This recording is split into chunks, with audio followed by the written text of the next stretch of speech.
بسم الله الرحمن الرحيم. Bismillahirrahmanirrahim. Assalamualaikum warahmatullahi wabarakatuh. Alhamdulillah wassalatu wassalamu ala Rasulillah wa ala alihi wa sahbihi wa mawalah wa la hawla wa la quwata illa billahi wa ba'du. Qala Allahu azza wa jalla: Ya ayyuhalladzina amanu taqullaha haqqa tuqatih wa la tamutunna illa wa antum muslimun.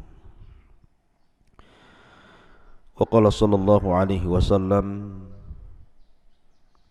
Man salaka tariqan yaltamisu fihi ilma sahhalallahu bihi tariqan ilal jannah. Ma'asyiral muslimin, para pemirsa yang dimuliakan Allah Subhanahu wa taala. Alhamdulillah, dengan izin Allah Subhanahu wa taala kita bisa duduk kembali untuk talabul ilmi di pagi hari ini. Dan tema yang kita akan usung di pagi hari ini, kita akan mengenal istri-istri daripada Khalilur Rahman, istri-istri daripada kekasih Allah Subhanahu wa taala, Nabi Allah Ibrahim alaihi salatu wassalam. Ma'asyiral muslimin yang dimuliakan Allah Subhanahu wa taala, kita tahu bahwa Nabi Allah Ibrahim alaihi salatu wassalam memiliki banyak istri. Ada yang mengatakan bahwa istri beliau ada 4, dan yang masyhur adalah 2, Sayyidatus Sarah dan juga Hajar. Inilah yang kita akan bahas di pagi hari ini, siapa sosok wanita yang sangat mulia di balik Ibrahim alaihi salatu wassalam. Ma'asyiral muslimin yang dimuliakan Allah Subhanahu wa taala. Pertama, kita akan mengenal tentang Sayyidah Sarah atau kisah daripada salah satu istri Ibrahim alaihi salatu wassalam, Siti Sarah alaihi salam. Ma'asyiral muslimin yang dimuliakan Allah Subhanahu wa taala, kita tahu bahwa Sarah adalah salah satu istri Nabi sallallahu alaihi wasallam yang pertama, di mana dia orang yang beriman yang pertama kali kepada Ibrahim alaihi salatu wassalam. Ketika Allah Subhanahu wa taala mengutus Ibrahim alaihi salatu wassalam menjadi nabi plus juga rasul, maka yang pertama kali beriman adalah istrinya Sarah alaihi salam, dan baru disusul kemudian anak saudaranya Lut alaihi salatu wassalam yang kelak akan menjadi seorang nabi dan diutus ke negeri yang kita kenal dengan Sodom. Jadi kala itu, itulah 3 orang yang beriman kepada Allah Subhanahu wa taala di permukaan bumi. Ibrahim, kemudian juga istrinya Sarah, kemudian keponakannya Nabi Allah Lut alaihi salatu wassalam. Ma'asyiral muslimin yang dimuliakan Allah Subhanahu wa taala, kita tahu bahwa perjalanan kisah dari Siti Sarah ini luar biasa. Karena bagaimanapun Siti Sarah ini adalah ibu dari para nabi Bani Israel. Karena kita tahu bahwa Siti Sarah ini memiliki putra Nabiullah Ishak, dan Ishak itu adalah ayah daripada Yakub, dan Yakub itulah sebutan dari Israel, maka keturunannya disebut Bani Israel. Dan dalam tubuh Bani Israel banyak diutus para nabi dari kalangan mereka sendiri. Bukan hanya 1, 2, ratusan, bahkan ribuan nabi-nabi Bani Israel diutus kepada mereka. Lah Israel sendiri nisbat kepada Yakub, dan Yakub adalah putra daripada Ishak, dan Ishak adalah putra daripada ibunda Sarah alaihi salam. Artinya dari sulbi beliau terlahir para nabi yang begitu banyak.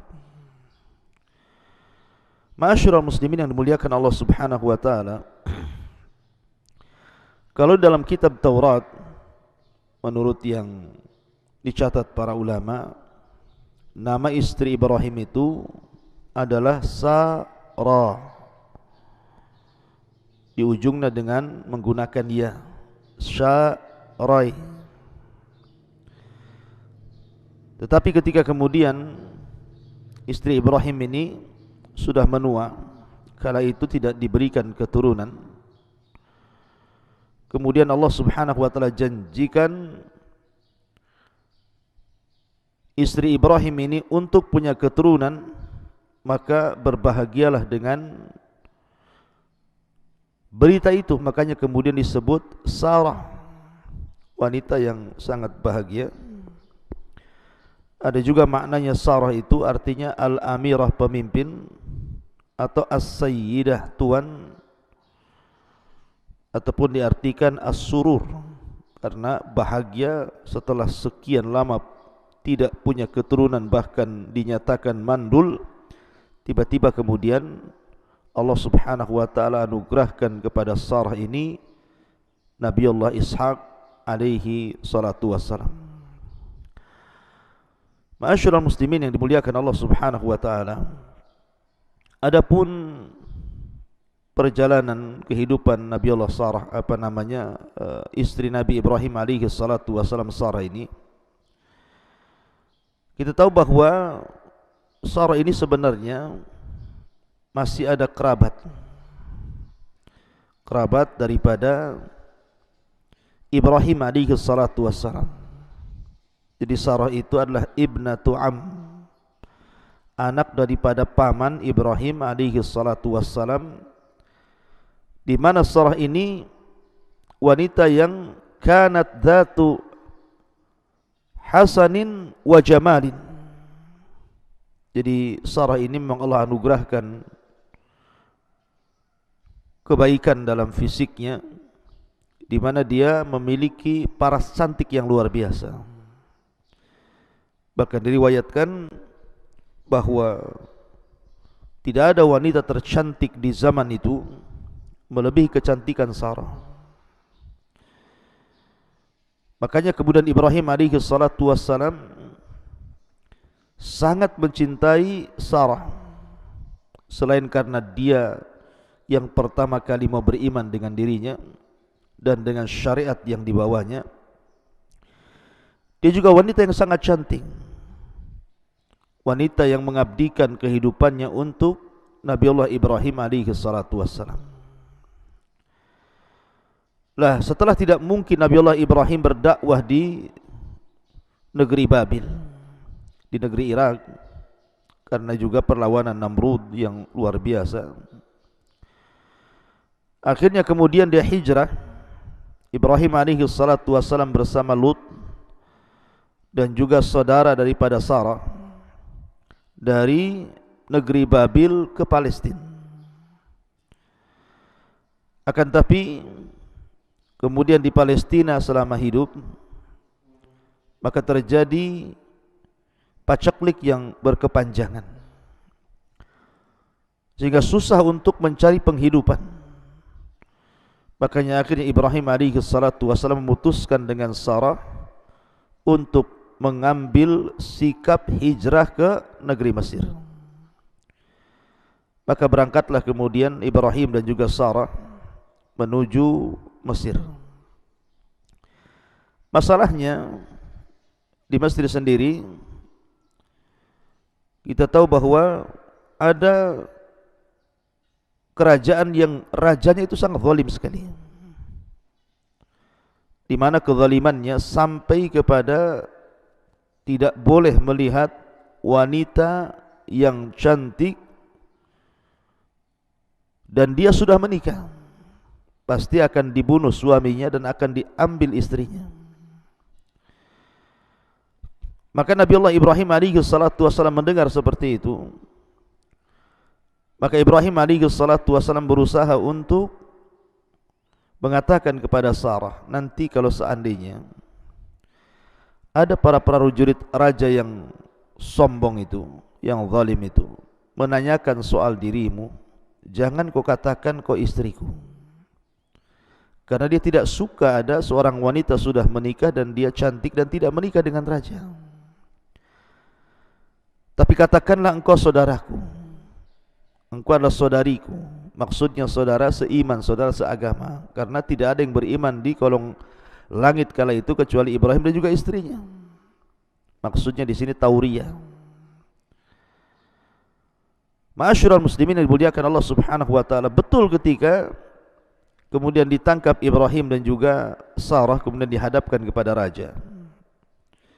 Sarah ini sudah mengaku saudari daripada Ibrahim, tapi sang raja tetap saja kemudian hendak berbuat yang tidak senonoh dengan Sarah ini. Akhirnya kemudian Ibrahim dan Sarah pun dipisahkan. Maka Ibrahim alaihi salatu wassalam tentunya dia sangat khawatir karena bagaimanapun raja ini zalim, sementara dia tidak sanggup untuk menolongnya. Makanya Ibrahim alaihi salatu wassalam akhirnya hanya bisa pasrah dan berdoa kepada Allah Subhanahu wa ta'ala. Sementara kisah Sarah di dalam istana, Sarah pun hanya bisa berdoa kepada Allah Subhanahu wa ta'ala. Apa yang bisa dilakukan seorang wanita di hadapan penguasa zalim dengan dikawal para prajurit, sehingga kala itu tidak ada yang bisa menyelamatkan Sarah kecuali Allah Subhanahu wa ta'ala. Maka Sarah pun kemudian berdoa kepada Allah Subhanahu wa ta'ala, berdoa kepada Allah Subhanahu wa ta'ala dan mengatakan, ya Rabb, wahai Tuhanku, sesungguhnya aku hijrah bersama Nabi-Mu dan beriman dengan risalah yang kau emban kepada Nabi-Mu. Kalau seandainya aku beriman dengan itu sebuah amal saleh, maka selamatkanlah diriku dari raja zalim ini. Subhanallah. Jadi Sarah ini bertawasul kepada Allah Subhanahu wa ta'ala dengan amal saleh. Persis seperti kita berkisah tentang 3 orang yang terjerembab dalam sebuah gua tidak bisa keluar, kemudian 3-tiganya bertawasul dengan amal saleh. Maka Siti Sarah pun sama. Dia bertawasul dengan amal saleh dia, keimanan dia kepada Nabi atau suaminya yang ketika itu jadi seorang Nabi dan Rasul, dan risalah yang diembannya. Maka betullah ketika didatangkan kepada sang raja. Kemudian sang raja berusaha untuk merayunya, berusaha untuk menciumnya, merabanya, dan juga menjamahnya. Tiba-tiba Sarah berdoa kepada Allah Subhanahu wa taala agar Allah Subhanahu wa taala jangan sampai kemudian tangan kotor itu menyentuhnya. Karena dia sudah berdoa kepada Allah Subhanahu wa taala agar jangan sampai kesuciannya diberikan kepada orang lain kecuali kepada suaminya Ibrahim alaihi salatu wassalam. Maka tiba-tiba kemudian tangan sang raja yang hendak menjamah Sarah ini tiba-tiba seperti orang yang sedang stroke, tidak sanggup untuk digerakkan sama sekali. Akhirnya kemudian sang raja pun mengatakan kepada Sarah, ad'illah an yutliqa yadi falakillah la adhurruka. Dia mengatakan, berdoalah kepada Tuhanmu agar melepaskan belenggu pada tanganku ini, maka saya tidak akan mengganggumu. Akhirnya kemudian Sarah pun berdoa kepada Allah Subhanahu wa taala, tiba-tiba kemudian sembuh tangannya. Kemudian sang raja ini berusaha ingin mencoba lagi kedua kalinya, tapi Siti Sarah kemudian berdoa kembali yang kedua kalinya kepada Allah. Tiba-tiba kemudian kembali tangan sang raja menjadi lumpuh. Kemudian sang raja meminta lagi kepada Sarah untuk berdoa kepada Allah agar disembuhkan. Sarah pun ketiga kalinya berdoa kepada Allah. Akhirnya sang raja pun ketakutan. Disangkanya Sarah ini bukan manusia, tapi syaitan. Makanya kemudian dia memanggil para prajurit yang membawa Sarah ke istana ini dan mengatakan, innaka innama ataitani bisyaitanin walam ta'tini biinsanin. Bagaimana kalian ini? Kalian mendatangkan kepadaku seorang syaitan, bukan manusia. Fa akhrijha min ardi. Keluarkan wanita ini dari bumiku, dari negaraku. Wa'tiha Hajar. Kemudian sebagai imbalannya agar dia mau keluar, berikan Hajar kepada dia, biarkan jadi budaknya, asal dia jangan pernah kembali ke negeri ini. Kemudian diserahkanlah Hajar kepada Sarah. Kemudian kedua wanita suci ini keluar dari istana dengan selamat dan melihat Ibrahim alaihi salatu wassalam selesai sholat, menunjukkan, kata para ulama, begitulah Ibrahim mengajarkan kepada kita, kalau ada kesulitan maka sholatlah, maka Allah Subhanahu wa ta'ala akan menolong setiap kesulitan yang kita hadapi. Ma'asyiral muslimin yang dimuliakan Allah Subhanahu wa ta'ala, akhirnya kemudian Ibrahim alaihi salatu wassalam dan juga Sarah dan budak hadiah dari Raja Mesir zalim ini kembali ke Palestina, karena tidak memungkinkan tinggal di Mesir melihat kondisi raja yang sangat zalim sekali. Takut kemudian terulang kedua kalinya sang raja mengganggu istrinya. Maka Ibrahim pun kemudian pulang kembali ke mana? Pulang kembali ke Palestina. Maka Ibrahim alaihi salatu wassalam pun hidup di Palestina. Lah setelah lama kemudian Ibrahim alaihi salatu wassalam hidup di Palestina, Allah Subhanahu wa ta'ala takdirkan Nabi Ibrahim alaihi salatu wassalam tidak kunjung memiliki keturunan dari istrinya Sarah ini. Akhirnya membuat sedih Sarah. Lah karena membuat sedih Sarah, sementara dia sudah berdoa pada Allah Subhanahu wa ta'ala, tetapi juga Allah Subhanahu wa ta'ala tidak kunjung berikan keturunan kepada Ibrahim. Bahkan istrinya dinyatakan akir, mandul. Akhirnya Sarah pun berinisiatif untuk memberikan budaknya Hajar supaya menikah dengan Nabi Ibrahim alaihi salatu wassalam. Akhirnya Ibrahim pun setuju dengan idenya Hajar, dengan idenya Sarah untuk menikah dengan budaknya daripada Sarah, pemberian daripada raja zalim Mesir itu. Dan setelah kemudian Ibrahim pun menikah dengan istri keduanya, Siti Hajar alaihissalam, tiba-tiba Allah subhanahu wa ta'ala takdirkan dari Hajar inilah Ibrahim kemudian memiliki keturunan. Anak pertama dari sekian lama menikahi wanita yang sangat cantik dan sangat dicintainya dan sangat berbakti dan ahli ibadah kepada Allah subhanahu wa ta'ala Sarah, tapi tidak kunjung diberikan keturunan. Ketika kemudian menikah dengan budaknya Sarah, maka Ibrahim pun diberikan keturunan Ismail alaihi salatu wassalam, yang ketika itu usia Ibrahim sudah mencapai 86 tahun. Dan Sarah sudah putus asa juga kan. Kemudian Allah subhanahu wa ta'ala takdirkan Sarah ini ketika melihat suaminya makin bahagia dengan putra barunya, putra pertamanya Ismail alaihi salatu wassalam, maka khawatir kalau seandainya suaminya meninggalkan dirinya,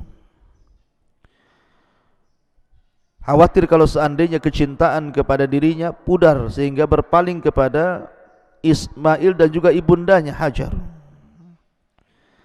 Dari sini kemudian datanglah kecemburuan Sarah, meminta kepada suaminya Ibrahim alaihi salatu wassalam untuk tidak mau melihat madunya dan tidak mau tinggal satu atap. Tentu kecemburuan muncul ini karena takdir Allah subhanahu wa ta'ala, juga hikmah di mana Allah subhanahu wa ta'ala memang sudah punya skenario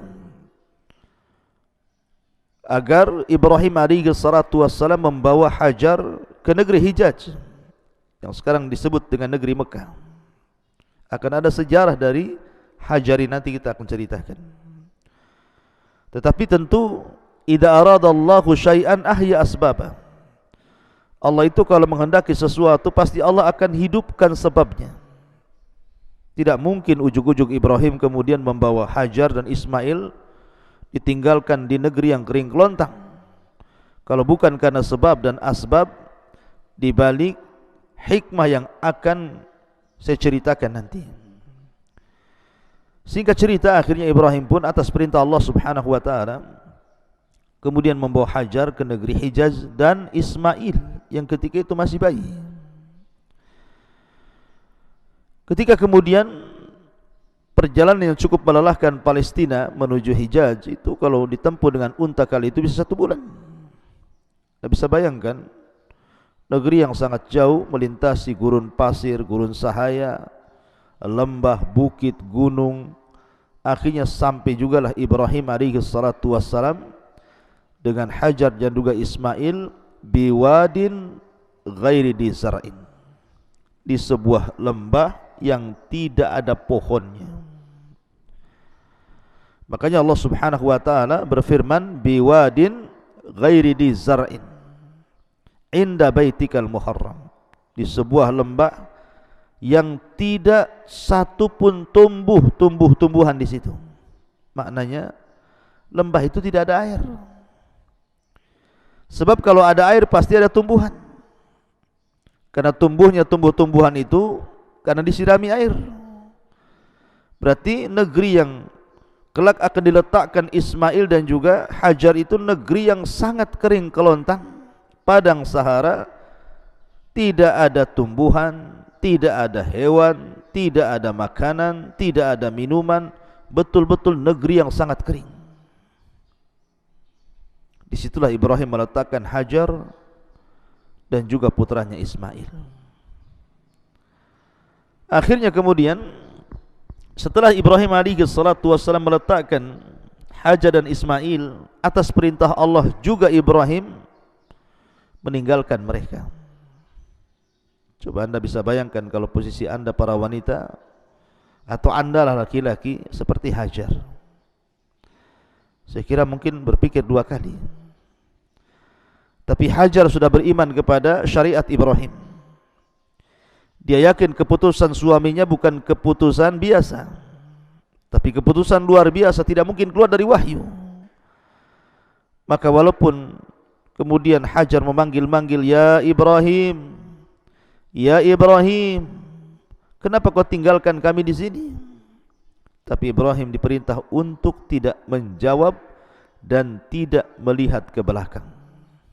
Bisa bayangkan seorang suami meninggalkan istrinya begitu saja, kemudian dilarang tidak boleh menengok ke belakang. Sesedih apapun Ibrahim meninggalkan keluarganya, apalagi anak yang sangat dicintainya Ismail, tetap dia harus jalankan, karena itu perintah Allah. Apalagi Ibrahim itu kekasih Allah Azza wa Jalla. Setelah jauh dan sudah tidak bisa lagi dilihat oleh Hajar, maka Ibrahim baru kemudian duduk, kemudian salat 2 rakaat. Setelah salat 2 rakaat, dia kemudian memandang daerah yang diletakkan Hajar dan juga Ismail di situ. Disitulah dia berdoa kepada Allah Subhanahu wa taala, Rabbana inni askantu min dzurriyyati biwadin ghairi li zar'in inda baitikal muharram. Rabbana liyuqimus shalah faj'al af'idatan minan nasi tahwi ilaihim warzuqhum minats thamarati la'allahum yashkurun.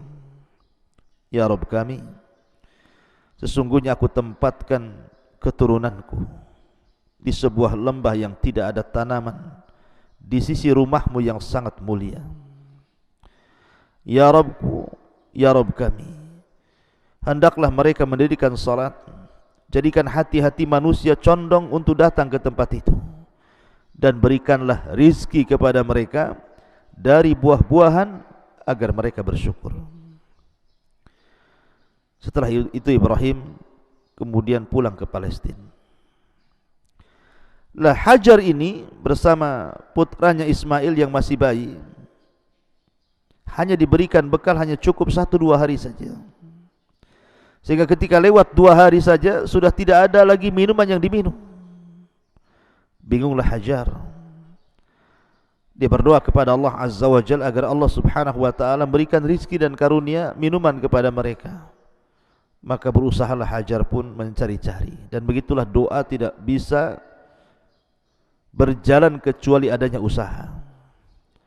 Berangkatlah Hajar ke bukit yang ada di Safa. Kemudian dilihatnya dari bukit itu ke arah Marwah. Maka dia pun berusaha turun menuju Marwah dengan berlari-lari kecil. Kemudian sampai di Marwah memandang lagi Safa. Kemudian lari lagi sampai akhirnya 7 kali putaran tanpa sadar. Hajar ini bolak-balik Safa Marwah untuk mencari air, tapi juga tidak kunjung ditemukan air. Makanya sekarang kemudian menjadi manasik haji atau manasik umrah, salah satunya setelah tawaf adalah sa'i, di mana seseorang berjalan berlari-lari kecil dari bukit Safa ke bukit Marwah. Karena khawatir dengan putranya Ismail, maka dia pun segera mendatangi putranya Ismail. Subhanallah, Allah Subhanahu wa taala ketika itu utus malaikat Jibril untuk menancapkan satu sayapnya di sekitar kaki Ismail alaihi salatu wassalam. Tiba-tiba keluar air yang sangat dahsyat, sumber air yang sangat dahsyat. Maka Ibrahim pun Hajar pun lantas kemudian dengan bahagianya sambil membuat semacam kolam dengan menggunduk-gundukan tanah di sekitar Zam-Zam itu, sehingga dia mengatakan Zam artinya Zam itu mengumpulkan tanah untuk membuat semacam kolam. Maka air itu kemudian disebut dengan Ma'u Zam-Zam. Ma'asyiral muslimin yang dimuliakan Allah Azza wa Jalla, tentu setelah adanya air, dan ini irhasat, keanehan-keanehan kepada Nabi Allah Ismail alaihi salatu wassalam, di mana sebelum menjadi nabi sudah ada irhasat keanehan dipancarkan air Zam-Zam di sekitar kakinya dan menolong kehidupannya. Proses seperti doa Ibrahim alaihi salatu wassalam, warzuqhum minats tsamarati la'allahum yashkurun, berikan rezeki kepada mereka ya Rabb. Akhirnya kemudian karena ada air, tentu mulailah banyak burung yang singgah kemudian minum di air Zam-Zam itu. Lah, ketika itu ada satu rombongan kabilah berasal dari Yaman namanya Jurhum, sedang kehausan mencari air di tengah padang pasir. Kemudian dilihatnya dari kejauhan, kok ada burung banyak di situ. Maka suku Jurhum pun mendekati tempat yang banyak burungnya.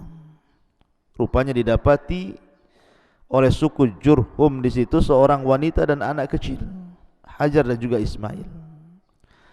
Lah, karena suku Jurhum ini akhlaknya baik, bukan orang-orang jahat. Bisa saja kalau mereka hendak merebut air itu membunuh membunuh Hajar dan juga Ismail. Tapi orang-orang Yaman dari dulu memiliki kelembutan hati. Akhirnya kemudian membuat penawaran untuk ditukar. Maka Hajar pun meminta, boleh anda mengambil air dari airku ini, tetapi tukar dengan makanan. Akhirnya begitulah Hajar mendapatkan makanan dan kabilah Jurhum itu mendapatkan air minuman. Dengan berjalannya waktu, akhirnya kabilah ini sering singgah di situ, meminum. Akhirnya lambat laun meminta izin kepada Hajar untuk membuat tenda-tenda dan rumah-rumah. Maka dengan berjalannya waktu menjadilah semacam kampung yang kemudian disebut dengan kampung Jurhum, karena mayoritas adalah kabilah Jurhum. Dan kabilah Jurhum ini adalah orang Arab asli. Lah, Ismail inilah belajar bahasa Arab dari suku Jurhum. Akhirnya menjadi orang yang paling fasih dibandingkan orang Arab sendiri daripada Jurhum. Maka Ismail disebut musta'rab, walaupun bukan Arab tetapi memiliki kefasihan bahasa Arab yang bisa mengungguli orang Arab. Bahkan belakangan Ismail pun menikah dengan wanita Jurhum. Istri pertama dicerainya dan istri kedua dilanjutkannya sampai akhirnya keturunannya sampai kepada Rasul kita Muhammad sallallahu alaihi wasallam. Ma'asyiral muslimin yang dimuliakan Allah Subhanahu wa taala, intinya bahwa kemudian Hajar pun menetap di tempat itu sampai pada waktunya ketika Nabi Allah Ibrahim alaihi salatu wassalam kemudian dari Palestina ingin berjumpa dengan putranya Ismail. Maka ketika itu ada syariat yang boleh jadi menguji kesabaran daripada Hajar. Bagaimana perasaan seorang wanita? Mungkin kalau bahasa saya itu, dulu dia meninggalkan saya di sini, saya harus pontang-panting hidup sendiri dengan merawat anak kecil sampai dia remaja. Tiba-tiba datang kemudian hendak disembelih, hendak dibunuh mungkin bahasanya. Bagaimana kesabaran seorang wanita diuji seperti itu? Tapi Hajar wanita salihah. Dia tahu bahwa ketika Ibrahim menempatkan dia di Hijaz, itu bukan karena keinginannya, tapi itu semua karena perintah Allah Subhanahu wa taala. Begitu juga ujian yang kedua ketika putranya Ismail hendak disembelih, dijadikan kurban. Dia pun tahu bahwa itu bukan atas kehendak suaminya, tapi itu adalah kehendak Allah Subhanahu wa taala. Maka dia hanya bisa tabah. Hanya bisa tabah saja. Dan akhirnya kemudian Allah Subhanahu wa taala berikan mukjizatnya kepada Ibrahim alaihi salatu wasallam dengan tidak jadinya penyembelihan Ismail oleh Ibrahim dan digantinya dengan kambing yang sangat besar. Ma'asyiral muslimin yang dimuliakan Allah Subhanahu wa taala, akhirnya kemudian Ibrahim pun kembali ke Palestina sampai menikah Ismail. Ibrahim juga tidak tahu, tetapi Ibrahim sempat kemudian berusaha untuk mencari tahu istri pertamanya, tetapi kemudian istri pertamanya akhlaknya tidak baik, maka Ibrahim memerintahkan Ismail untuk menceraikannya. Kemudian Ismail menikah lagi dengan wanita Jurhum yang kedua, dan Allah berikan akhlak yang sangat baik. Dari keturunannya lahirlah Rasul sallallahu alaihi wasallam. Maka singkatnya akhirnya Hajar pun meninggal dunia dan Ibrahim tidak tahu. Ibrahim tidak melihat wafatnya Hajar. Ismailah yang kemudian merawat jenazahnya. Dan kita tahu bahwa istri Ibrahim alaihi salatu wassalam yang pertama adalah Sarah. Setelah Sarah kemudian Hajar. Lah memang ada sebagian pendapat para ulama tentang masalah istri Ibrahim alaihi salatu wassalam yang ketiga dan yang keempat. Karena di awal saya katakan bahwa Ibrahim itu memiliki istri yang banyak, 4 gitu kan, tapi bukan berpoligami 4-empatnya. Jadi Sarah ketika dia berpoligami dengan Sarah, dan juga Ibrahim berpoligami ketika menikahi Sarah saja dengan Hajar.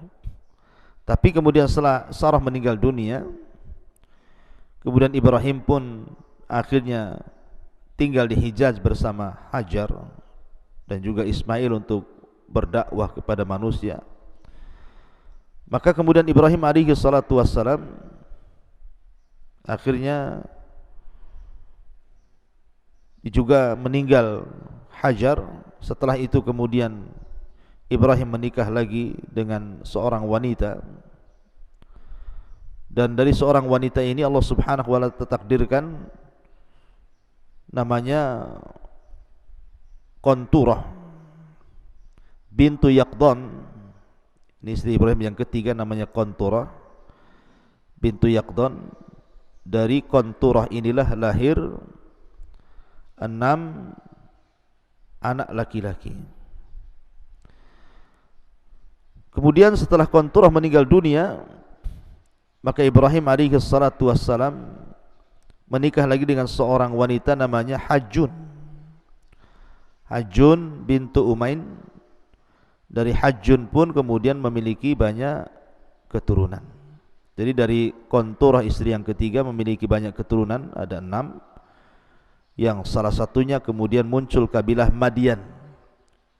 Kabilah Madian ini dari keturunan Ibrahim alaihi salatu wassalam dari istri namanya Qanturah. Kemudian istri yang terakhir Ibrahim adalah Hajjun ibn Umain, dan dari Hajjun pun memiliki banyak keturunan.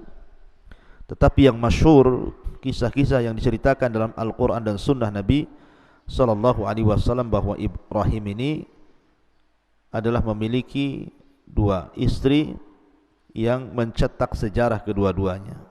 Pertama Sarah yang melahirkan nabi-nabi Bani Israel, dan yang kedua Hajar yang melahirkan Sayyidul Anbiya wal Mursalin, pemimpinnya para nabi dan rasul, Rasul kita Muhammad sallallahu alaihi wa ala alihi wasallam. Itulah diantara 2 kisah wanita istri daripada Khalilur Rahman Ibrahim alaihi salatu wassalam. Wallahu a'lam bishawab. Mudah-mudahan ada manfaatnya. Subhanakallah bihamdika asyhadu an la ilaha illa anta astaghfiruka wa atubu ilaik. Allahu ta'ala alam. Assalamualaikum warahmatullahi wabarakatuh.